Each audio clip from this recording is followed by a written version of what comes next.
Hello and welcome to STJB catch-up for our summer version. Today we've got a little recap on our 150th anniversary. Also we've got our last ever Morty vicar with Joy as she departs for a new job starting next month. First of all though, I asked Jo how she felt the weekend celebrations went. It was brilliant and surpassed all of our expectations. There wasn't an official count, but I reckon there was about 200 people who came through the doors. I have a lot of thank yous. Firstly to the Lord Mayor, who kindly attended in all her finery and gold chains. She opened the exhibition for us and joined in with the vicar photo booth, which I was most grateful for. Bev and Anne and all the flower team from Me and Thee who stayed and made the beautiful displays for the windows and for the entrance to the church. To Kirsty for writing the prayers of blessings that we used for the wedding blessings, and also for loaning us her vicar clothes so we could play dress up. A big thank you to my mum and all her coordination with the team of bakers who brought us many a cake and made lots of cups of tea on the day. Thank you so much. It was very delicious. Everyone who helped church be rearranged and cleaned in between various events throughout the week to make sure the church was ready for Saturday and then again for Sunday. Thank you to everyone who stayed and helped lighten the load with that. A big thank you to everyone who sent me a story or some photos. It wouldn't have been as interesting as it was if we didn't have those memories there for all who came to see and reminiscing and laugh about on a lot of the occasions. And lastly for me, a big thank you to Phil, who without him I couldn't have displayed all the research that I did.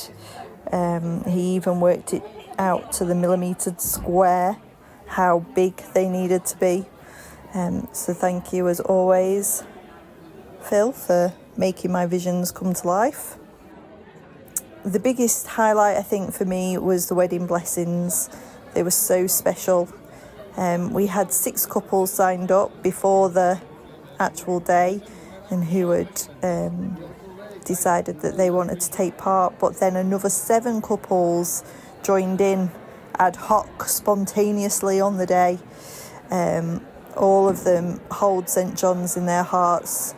For one reason or another, we had one couple who had just seen the sign outside of church as they did their commute throughout the last couple of weeks and decided to come, and they'd got married at St John's in the 60s and I don't think had been since, but they came and they showed us their wedding photos and they had a prayer of blessing over their marriage, and they went away happy and feeling really glad that they'd come for the day, and I think very unexpectedly had their wedding blessed, but absolutely joined in with the festivities and loved every minute.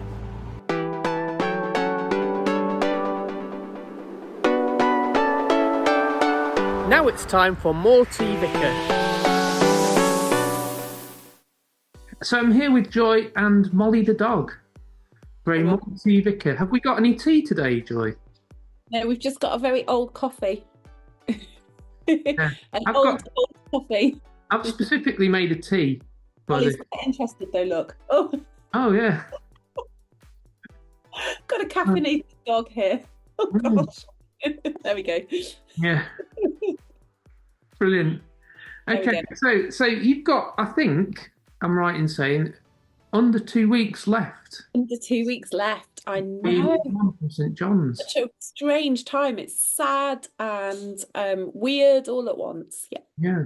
How are you fixed in terms of your new job? Haven't you had a day in Ipswich recently as well? Yeah, so I was in Ipswich last week. Okay. So I met lots of people. I realised Ipswich is nowhere near as big as Sheffield. Yeah. So that was a massive piece of learning. That Ipswich basically, in the deanery, which Hmm. is the same as the archdeaconry, Right. there are 16 parishes. So Okay. let me just get rid of this dog. Hang on. She wants my coffee. That's what it is. Yeah. There we go. Right, there we go. There are 16 parishes Right. in Ipswich Deanery. Compared to how many? I'm not entirely sure how many in Sheffield, but I would imagine at least double that, if not more than double that. Okay. So it's a completely different kind of location, and I imagine I'll be able to get to know people quite quickly. Oh, good. So really good to go down there. We put loads of place, and it feels really exciting. So I think I'll hit the ground running in September. Good. Yeah. Okay. I was going to ask you how are you feeling about sort of leaving St John's, and what do you think the future is for us here in Sheffield? Oh, do you know, there are so many feelings. There's such a lot of kind of gratitude for my time at St John's and the lovely people and the relationships, and a bit of a shout out to Janet Nichols, because she made an amazing cake for our last PCC meeting, which was last week, and it was totally unexpected and beautiful. And I think I will always remember and value and love the kindness of the people of St John's, because that has been a really, really beautiful thing. So I'm sitting here next to my postcard, my from the year, Yeah. the Rooted Established in Love postcard. And one of the things that really, really shocked me when I was looking at the rota is that on the 28th, which is the final Sunday that I'm preaching, so a week on Sunday, the Yeah. lectionary has given me this passage. No way. I Okay. mean, it's almost like the Lord's involved, isn't it? So Literally that Ephesians chapter. Ephesians 3, yeah, that Wow. is the Okay. lectionary passage for a week next Sunday. Well, I think it's the lectionary passage. It's what's on our rota. So, Yeah. Right. so Okay. that's but we didn't plan it. We didn't plan No. it, is what I'm saying. Yeah. That is how it happened. And when I read it, I was a bit blown away, really, that it was like the Lord knew, that was what we needed to be talking about as a church. And I think honestly, that whole thing of understanding that our identity, who we are, how we think about ourselves, how we think about our community, that we need to be rooted and established in the love of God, and that is the only way that we can function well as a church. I hope I can leave that knowledge and that way of thinking behind, and I hope that as we go into the next season, we'll all be able to hold that in our minds. I think it's going to be it's going to be a different time, but I think there's loads and loads of positives.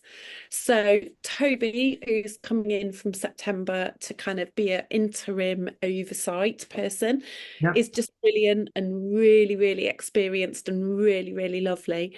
But also the phenomenal blessing of Kirsty being full-time for Hmm. the year, I think will just make a massive difference. So in the background, you'll know, Mark, we've got these long handover lists, and Yeah. it's all kind of, all talking about who's going to do what bits and how the work's going to be carved up. But I feel like the church is in really safe hands and with an amazing team. And obviously we've got our new youth and children's team leader, Adam, joining in the autumn, and we're interviewing for the Wing Gardens role this week. So my hope is that we can grow into a bigger and more established team again, and the Lord will just be present with people as we lean into the next, well, it won't be we, but as the church lean into the next season in the life of St John's. 150 years in, let's see what the next 150 years bring. Yep. Good. So you're saying it's pretty positive then, aren't you, Joy? Yeah, I think it feels positive. It does feel positive. It's inevitably going to be an unusual time and a shaky time. We did have an interregnum between Nick and me but I was there the whole time, and it wasn't an interregnum where the church, without an oversight minister, were reflecting on who we are and what we're about. So this is a different and a new season, and we've not done that for many, many years. Nick was in post for over 25 years. David before him was in post for 22 years. So in a huge chunk of time, we haven't had the opportunity to really think, who are we as a church and where are we going? And I think, the interregnum is a really, really good opportunity to ask those questions. What are our values? What do we want the next 150 years to be defined by? What is the foundation that we're building on? What kinds of things do we want to give our time, money, and energy to? They're all really, really important questions. So I think it is a challenging time ahead, but it's an exciting time ahead too. Oh, yeah. Cool. And I guess you've got a couple of preachers before you leave, but have you got anything particularly that you'd want to leave with St. John's people? Any sort of last thoughts, or Ooh, other than ooh, rooted and established in love, of course, because that's key, isn't it? other than that, I think it is.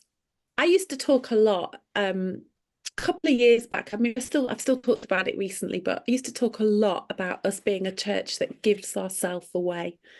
And I think I'd want to ask the question, do we want to give ourselves away? Even if that means we have to make ourselves a bit uncomfortable in the process.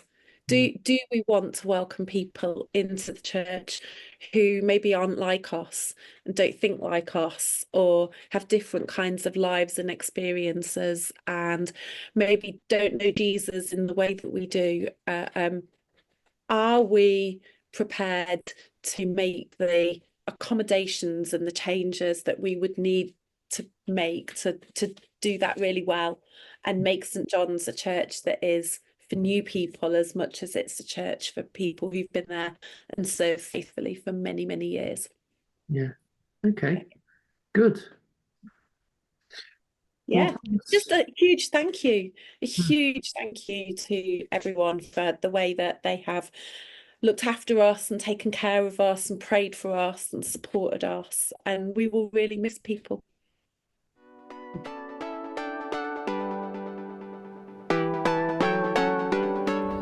That's all we've got time for today.